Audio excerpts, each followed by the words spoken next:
My God, there's a lot going on today. And I've been chomping at the bit. I had to be honest with you. Before we get to Trump and Elon and so forth, I've got to do a little cleanup on aisle 3.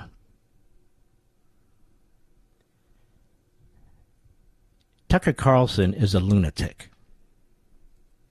And for those of you who think you know him, you do not. He's a false prophet. And by prophet, I mean P-R-O-F-I-T. He's one thing today, he was one thing yesterday, and he was something else before that. I've been a constitutional conservative, a Reagan conservative my entire adult life. Nothing neocon about me, but there's a lot that's neocon about Tucker Carlson. If we're going to use the phrase, then let's use it right. But before I do, he wrote a really incoherent screed because he's desperate, he's upset. He says Mark Levin was at the White House today lobbying for war with Iran. Donald Trump and I are friends, good friends. I try not to bother him. I don't ask to come to the White House. I don't ask to go to Mar-a-Lago. If I'm there, it's because he asked me. And he asked me. Now, I know who was in that discussion with us, and I'm not going to violate any confidentialities. There's nothing secret about my views about anything. Hell, I'm here 5 days a week, 3 hours a day. I'm on Blaze. I'm on TV. My views are well known to millions and millions of people, even this reprobate, Carlson.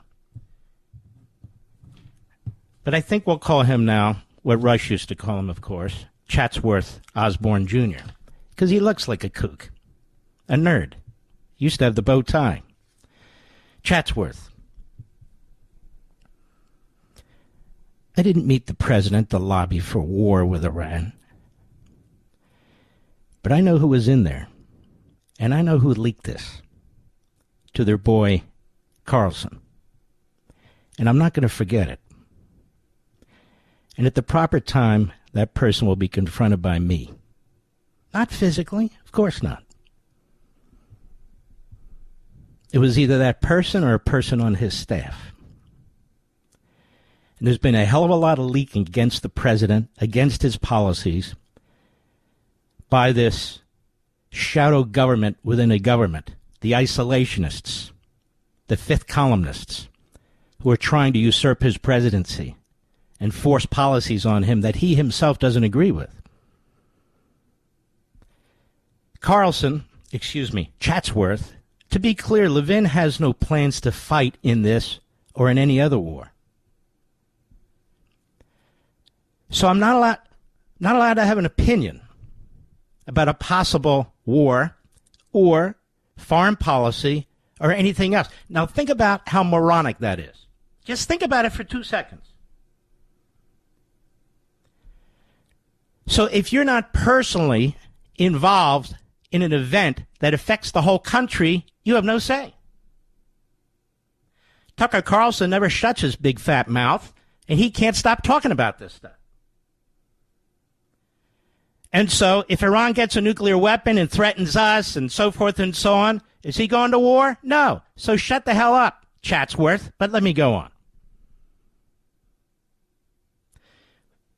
He says he's demanding that American troops do it. Mr. Producer, have I ever demanded that American troops do it, whatever that means? Not once. So he just lies. We need to stop Iran from building nuclear weapons. He and like-minded ideologues in Washington are now arguing. That's been the position of the President of the United States for 10 years. That's the position of Donald Trump. That's been the position of MAGA for 10 years. And by the way, Rasmussen has a poll out right now, the last couple of days. 84%.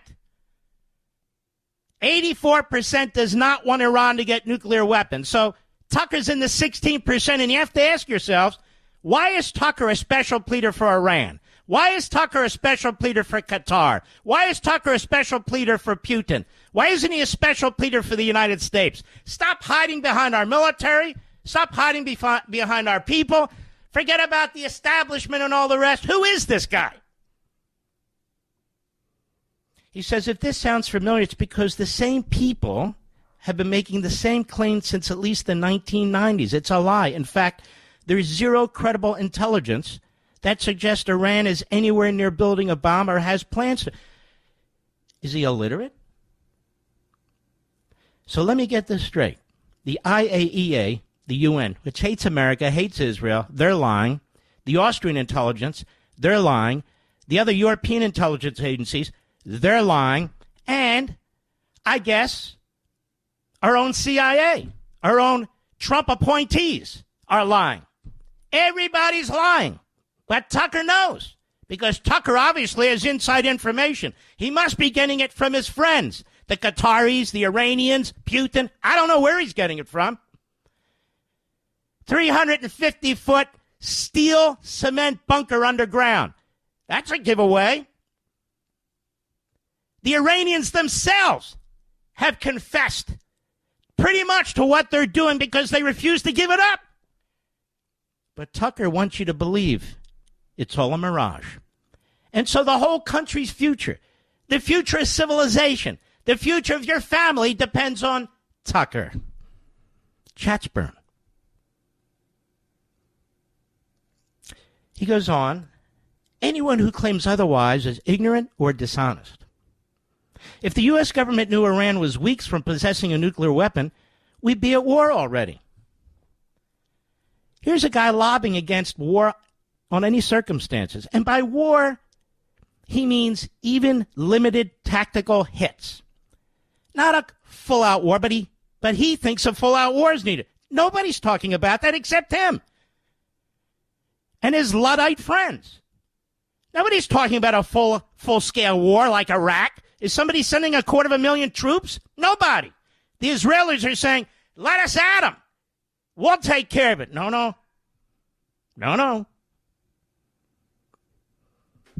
Then he goes on. He says, Iran knows this, and he would know what Iran knows, I guess, which is why they aren't building one. So Iran's not building nukes. Okay, case closed. Tucker says Iran's not building nukes. Let's pull back. Forget about what our intelligence agency says, the Europeans, the UN, the IAEA. Forget about what the Iranians have already confessed to.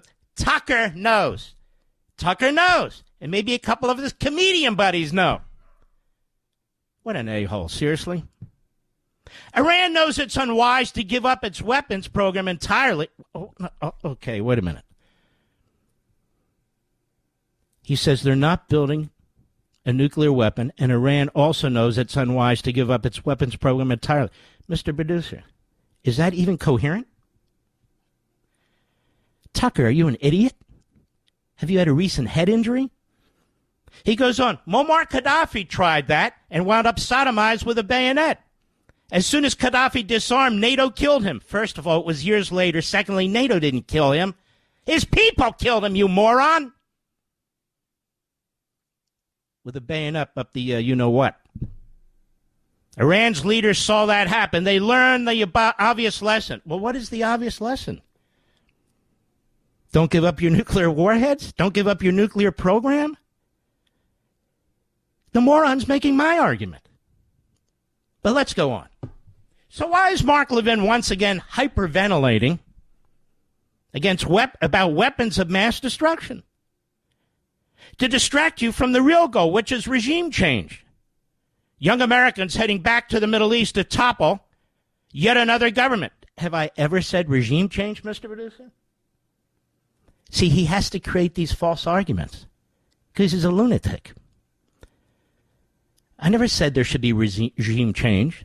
I certainly never said we ought to be sending American troops like Iraq. What does this have to do with Iraq? Iraq was a full-out war. It was about imposing a democracy on Iraq. Nobody is saying a full-out war imposed a democracy. They're saying, hey, these bastards are building nukes. We better take them out. Is this too confusing for Chatsworth to understand? Apparently it is. I thought he went to prep school, Mr. Perdue. Didn't he go to prep school? What was he doing at prep school? We don't want to know. Virtually no one will say this out loud. Yeah, because you're an idiot. America's record of overthrowing foreign governments is so embarrassingly counterproductive that regime change, so now he's talking to himself, that regime change has become a synonym for disaster. I didn't call for regime change. Officially, no one supports it. So you don't call for it, so he says you must support it secretly, in your own mind. Psycho. So instead of telling the truth about their motives, they manufacture hysteria. The truth about my motives is to prevent them from having a nuclear bomb. What are you talking about? A country like Iran could never have the bomb. They'll nuke Los Angeles. We have to act now. He puts in quotes with an exclamation. He's sarcastic about nuclear war. Here's a guy that keeps saying, in response to anything that goes on, we're going to start World War III. We're going to have a nuclear war. So when you actually identify a country that's trying to get a nuclear weapon, that says it hates America, that it wants to take us out, then he says, oh, you're being hysterical. This guy's got more personalities than Sybil. They don't really mean this, there again, and you can tell they don't by what they omit. Ooh, do tell. Are you a palm reader? At least two of Iran's neighbors, both Islamic nations, already have nuclear weapons. Now, I have tried to figure out the two Islamic neighbors of Iran. Now, if he's talking about Pakistan, Pakistan has a nuclear weapon. I wish they didn't. We actually have a military alliance with Pakistan, ladies and gentlemen. And Pakistan and its people, at the head of their government, they're not screaming death to America every day. Chadbourne, do you see the distinction? It's an ally, even though it's an uneasy ally.